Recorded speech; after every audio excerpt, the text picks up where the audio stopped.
rezeki yang dihadirkan oleh Allah ke atas kehidupan kita, rezeki yang kita miliki hari ini, harta yang kita depositkan di perbankan, harta-harta yang kita simpan, semuanya mimma razaqnakum, rezeki yang diberikan oleh Allah ke atas kehidupan kita.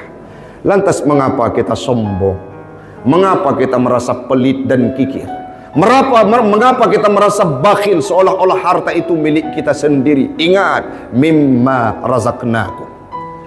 Maka karena konsepnya harta itu dititipkan oleh Allah dalam kehidupan kita, jangan sampai kita merasa diri bahwa harta itu milik kita. Allah menitipkan kepada kita. Bagaimana sikap kita? Berikan dengan leluasa kepada orang yang membutuhkannya.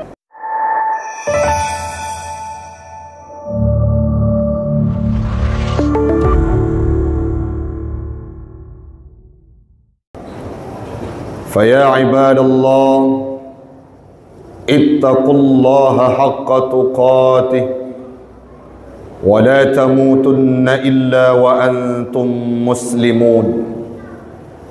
Faqala Allah Ta'ala fil Qur'anil Karim, Bismillahirrahmanirrahim, Inna a'tainakal kautsar fasalli li rabbika wanhar inna shani'aka huwal abtar.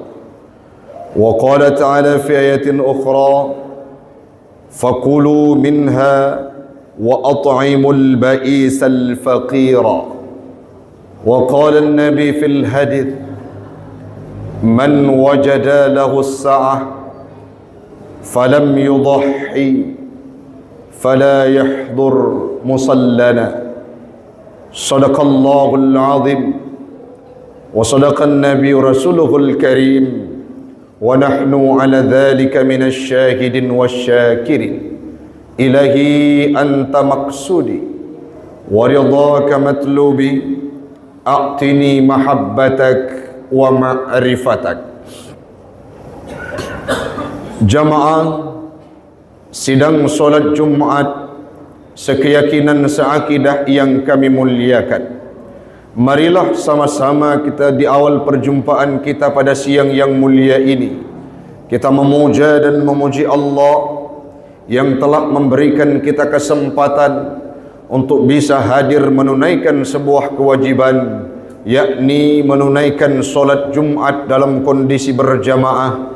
Semoga Allah yang akan memberikan kita peluang satu waktu untuk bisa menghembuskan nafas terakhir, berbalut tubuh kita dengan kalimah La ilaha illallah Muhammadur Rasulullah. Salawat dan salam marilah sama-sama kita hantarkan keharibaan baginda Rasulullah sallallahu alaihi wasallam, di mana Nabi merupakan seorang pribadi manusia yang sangat dermawan melebihi daripada angin yang berhembus setiap harinya. Tidak ada satu manusia pun yang mampu menandingi dan mengalahkannya. Maka tugas kita semoga hari ini kita mampu mengikuti sedikit banyaknya dari perjalanan dan sepak terjang beliau dalam dunia kebaikan. Salawat dan salam kepada al dan sahabat beliau sekalian, para alim ulama mutaqaddimin dan mutaakhirin yang muktabar kedua-duanya. Yang kita hormati bersama guru kita Imam Syekh Masjid Babul Huda, yang kita hormati bersama pengurus masjid BKM, jamaah sidang solat Jumat yang tidak mungkin disebutkan namanya satu persatu. Insya Allah semuanya kita akan dimuliakan oleh Allah. Semoga hadir kita pada hari yang mulia ini, yakni Sayyidul Ayyam, yang mana mustajabah doa. Semoga Allah kumpulkan kita seperti hari ini dalam surganya Allah. Amin, amin ya rabbal alamin. Jamaah sekalian, kita sudah berada dalam bulan Zulqa'dah.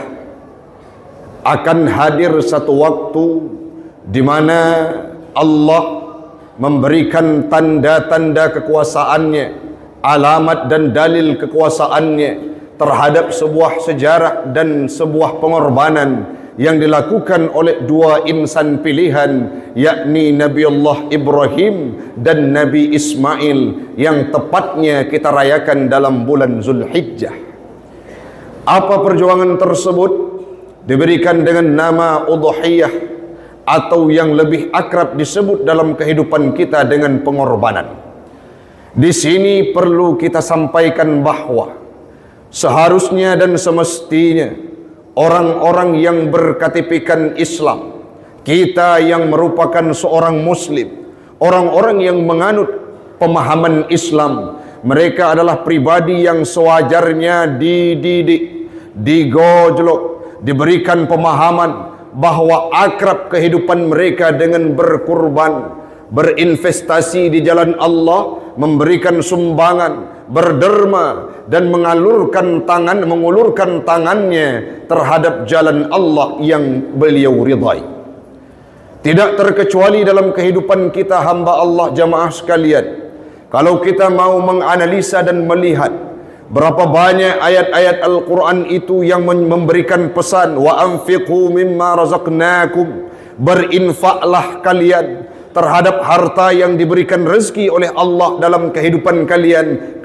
Kemana jalannya? Fi sabilillah, kepada jalan-jalan yang diridai oleh Allah subhanahu wa ta'ala.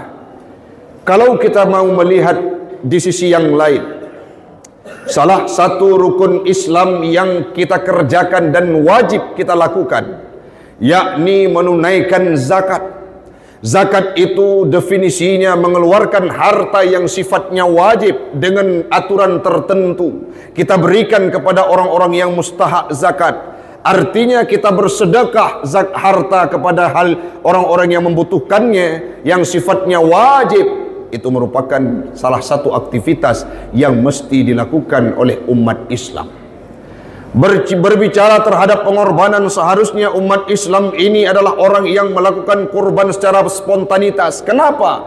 Karena banyak ayat yang menyampaikan, banyak hadis yang menuturkan, diwajibkan, difardukan, disunnahkan kepada orang-orang yang berKTP-kan Islam untuk peduli kepada orang-orang lain, orang-orang yang berada di sekeliling kehidupannya. Bagaimana caranya Ustadz? Dengan cara memberikan hartanya, menyumbangkan kelebihan dari kehidupannya kepada orang-orang yang membutuhkannya. Dan itu merupakan sebuah agenda wajib, yakni zakat yang kita keluarkan. Lantas bagaimana sikap kita terhadap kurban? Seharusnya di satu tempat yang notabene orang-orang menganut agama Islam, berKTP-kan Islam, di tempat tersebut kita akan mendapatkan banyaknya bersimbah darah pada hari raya Aidil Adha mendatang.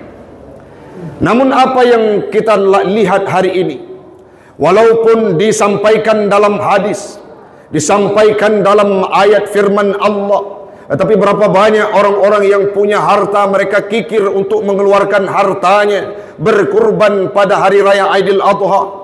Berapa banyak orang-orang yang punya kesanggupan tapi mengabaikan urgensitas untuk berudhiyah di hari raya Aidil Adha. Ini perlu kita tanamkan dalam pemahaman kita, terutama orang-orang yang berKTP-kan Islam. Bagaimana loyal terhadap agama, tidak sungkan bila ada harta untuk mengantarkan hewan sembelihannya pada pagi hari raya Aidil Adha dan hari tasyrik mendatang. Bagaimana sikap pesan Allah dalam Al-Quran? Wa at'imu minha wa faqulu minha wa at'imul ba'isal faqirah. Apa maksudnya? Wahai Muhammad dan orang-orang yang mengikuti Muhammad, ataupun orang-orang yang berpaham Islam, orang-orang yang berKTP-kan Islam, makanlah kalian daripada rezeki yang diberikan oleh Allah Ta'ala. Yang selanjutnya apa pesan Allah? Wa at'imul ba'isa al-faqira, berikanlah makan dari harta yang Allah titipkan dalam kehidupanmu. Kepada siapa? Mereka-mereka orang-orang yang menderita, orang-orang yang terisolir dari kehidupan, orang-orang yang tidak tahu mencari sesuap nasinya kemana, orang-orang yang terlunta-lunta dalam kehidupan kita, al-faqira, dan orang-orang fakir miskin yang kita dapati dalam kehidupan kita. Jemaah sekalian, untuk menjadi tangga semangat kita untuk berudhiyah. Di sini kita perlu memahami bahwa Allah yang menitipkan rezeki atas kehidupan kita. Sebagaimana yang disampaikan dalam firman yang kami bacakan tadinya, wa anfiqu, berikan infak, mimma razaqnakum. Bukan harta yang kita miliki, tapi mimma razaqnakum, rezeki yang dihadirkan oleh Allah ke atas kehidupan kita, rezeki yang kita miliki hari ini, harta yang kita depositkan di perbankan, harta-harta yang kita simpan, semuanya mimma razaqnakum, rezeki yang diberikan oleh Allah ke atas kehidupan kita. Lantas mengapa kita sombong? Mengapa kita merasa pelit dan kikir? Mengapa kita merasa bakhil seolah-olah harta itu milik kita sendiri? Ingat, mimma razaqnakum. Maka karena konsepnya harta itu dititipkan oleh Allah dalam kehidupan kita, jangan sampai kita merasa diri bahwa harta itu milik kita. Allah menitipkan kepada kita. Bagaimana sikap kita? Berikan dengan leluasa kepada orang yang membutuhkannya. Ini sama contohnya seperti tukang parkir, jamaah sekalian. Dan ada ibrah, nasihat yang perlu kita petik di sana. Ada seorang tukang parkir, baik itu mengurus kereta orang ataupun mobil-mobil yang hadir untuk parkir di satu tempat. Apa ibrah dan nasihat yang bisa kita petik dari kehidupan mereka? Siapapun pagi datang mobil mewah, mobil-mobil kelas tinggi, tapi saat menjelang sore, mereka para tukang parkir saat pagi datang mobil-mobil mewah, tidak berbangga diri, tidak merasa sombong, tidak merasa congkak, tidak merasa angkuh. Kenapa? Dalam mindset dan asumsi mereka, ini hanya sekedar titipan. Sehingga tidak perlu berbangga diri, sehingga tidak perlu merasa congkak, angkuh dan sombong. Kenapa? Lantas nanti sore akan diambil kembali oleh pemiliknya. Saat datang para pemilik untuk mengambil mobil-mobil mewah tadi, tidak ada satu kalimat pun yang keluar dari mulut tukang parkir, jangan engkau ambil ini, karena ini adalah milikku. Kenapa hal tersebut bisa terjadi? Karena tukang parkir paham bahwa mobil yang hadir, kendaraan yang singgah bukan miliknya, melainkan dititipkan dalam kehidupannya. Itu perlu kita adopsi dalam kehidupan hari ini, jemaah sekalian. Saat Allah berikan harta dalam kehidupan kita, saat Allah hadirkan kemewahan, kecukupan dalam kehidupan kita, ingat itu sebagai sebuah titipan. Bagaimana sikap kita? Berikan semampu kita, berikan selayaknya kepada tempat-tempat yang diridai oleh Allah Subhanahu wa ta'ala. Dalam hadis Rasul menyampaikan, riwayat Imam Al-Baihaqi dan imam-imam yang lain, man kana lahu sa'ah, siapapun yang punya kesanggupan dan kemampuan. Apa makna sa'ah di sana, Ustaz? Orang-orang yang punya harta melimpah. Kalau kita lihat dalam siklus kehidupan mereka, ada seorang anak yang sekolah. Anak tersebut berkata, ayah, bapak, saya ingin dibelikan sepeda motor yang bagus untuk mudah saya pergi ke sekolah. Besok langsung mereka datang ke dealer untuk membeli kereta tersebut, diberikan kepada anaknya. Ikut anu yang lain lo maya, HP long hana getli, laptop long hana apa untuk kuliah. 1 minggu berganti waktu langsung kita berikan kepada anak kita. Kenapa? Karena kehidupan dunia. Tapi coba bayangkan berapa banyak perjalanan kita yang kita lakukan untuk keluar daerah, keluar kota, keluar Aceh, keluar provinsi, bahkan keluar negeri. Setiap pekan, setiap bulan, bahkan per tahun kita pergi ke luar negeri bertamasya, piknik bersama keluarga. Sedangkan udhiyah dan kurban kita abaikan. Man kana lahu sa'ah, siapapun yang punya kesanggupan dan kecukupan harta, falam yudhi, tidak mau berudhiyah, kata Rasul, fala yaqribanna musallana, jangan hadir mereka ke tempat kami sujud menyembah Allah. Kadangkala kalimat ini tidak merasa sedih bagi kita. Coba kita bayangkan, kita buat perumpamaan seperti hari ini, kita buat komparasi. Cina bayangkan orang syiklun kalimatnya ngekun le walidi sebagai imam syik masjid yang kita cintai ini. Saat melihat orang yang kikir tidak mau mengantarkan hartanya ke masjid, walidi berdiri dan berkata, Urang drone backlin ejak masjidnya orang temayang kejut kerit dan datat. Rasanya sedih berhari-hari, bahkan kita sampaikan kepada keluarga, bro tat akai walidi getam kamu han gebijak masjid pakon karena kamu han metim kurban. Setingkat dengan manusia saja akan membuat kita sedih. Bagaimana lagi konsepnya seandainya watenya tanya udep masa Nabi, kita punya harta, punya kecukupan, tetapi tidak mau berudhiyah. Nabi berkata dalam hadisnya, fala yahdur fala taqribanna musallana, jangan hadir ke masjid untuk solat berjamaah bersama kami. Hinakah kita? Ini kadang-kala yang jarang dipahami oleh orang yang punya harta, jamaah sekalian. Jangan sampai kita alpa untuk memberikan dedikasi dan kontribusi sumbangsih di jalan Allah. Lantas apa faedah daripada kurban tersebut? Ulun tuan pernah ulun lihat pemandangan yang seronok. Saat-saat megang itu datang ataupun menjelang hari raya Aidil Fitri ataupun hari raya Aidil Adha, sangat banyak anak-anak di dalam kehidupan kita ini yang mereka jangankan untuk makan daging, untuk mencari makan, mencari sesuap nasi saja kadangkala susah. Pernah saya temukan satu waktu di dalam bulan suci Ramadan, seorang anak yang pulang tepatnya jam menjelang sahur, jam 4, pohput raptruk sahu. Saya kebetulan pulang dari sebuah agenda memimpin Qiyamul Lail pada waktu itu. Berjumpa dengan anak tersebut, kami singgah di Simpang Buluh. Apa yang dibahasakan? Duduk dia di sudut-sudut jalan, bukan mengemis. Tapi saya lihat, kenapa adik belum pulang? Pakan anak kawalom ne.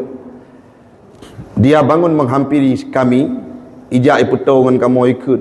Kan hanalun wo tengku. Urang syiklun hanali. Maklun hanali, kamu tinggal bersama kakak dan satu orang adik. 3 kami tinggal dalam satu rumah. Jadi pakan tebit-tebit malam, hanapui pajuh li kakak dengan adik lun untuk sahu. Hanabu lah.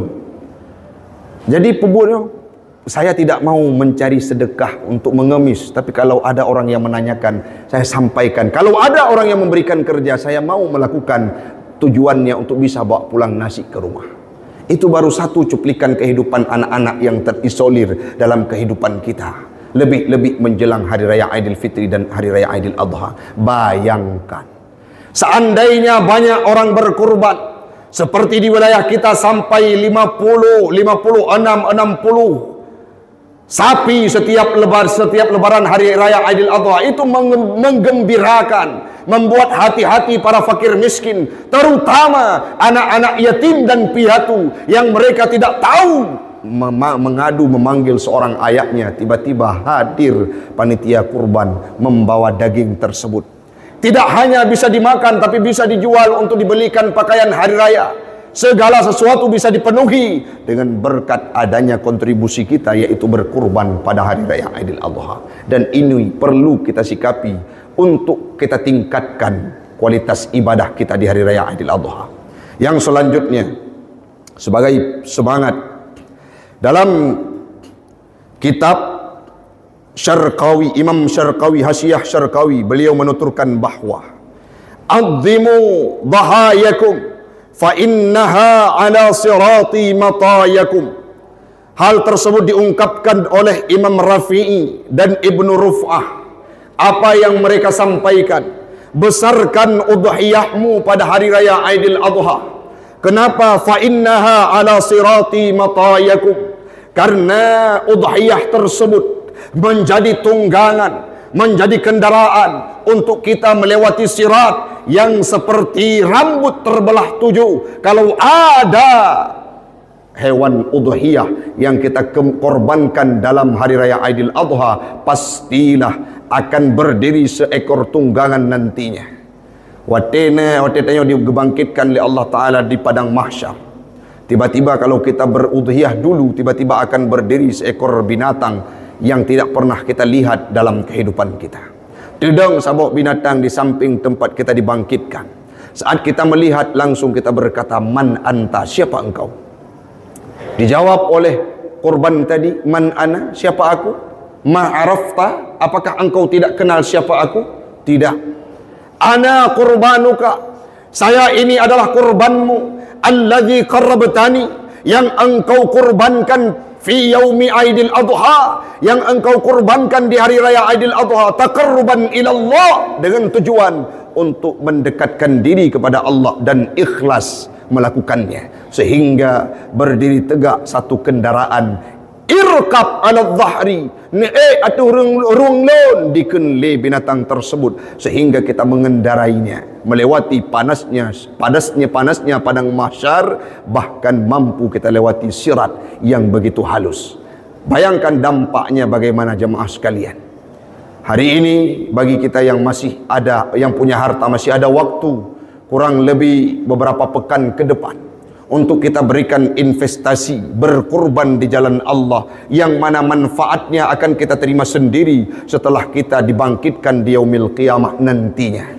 Banyak orang yang memikirkan bagaimana saya simpan harta untuk bisa dinikmati oleh keluarga di kemudian hari, tapi sedikit manusia yang mampu membayangkan apa yang saya simpan setelah saya meninggal dunia, saat saya berada di padang mahsyar kelak. Ini salah satu jawabannya jemaah sekalian, yakni mari sama-sama kita berudhiyah di dalam hari raya Aidil Adha mendatang untuk menjadikan sebagai agenda kehidupan sosial, mampu berbagi dengan orang-orang fakir miskin, terutama anak-anak yatim dan anak-anak piatu yang tersudut, terisolir dari kehidupan kita, khususnya di wilayah Kota Luk Semawe ini. Mudah-mudahan bermanfaat bagi pribadi saya, umumnya kepada jamaah sekalian. 20 menit sudah kita bersama tidak terasa.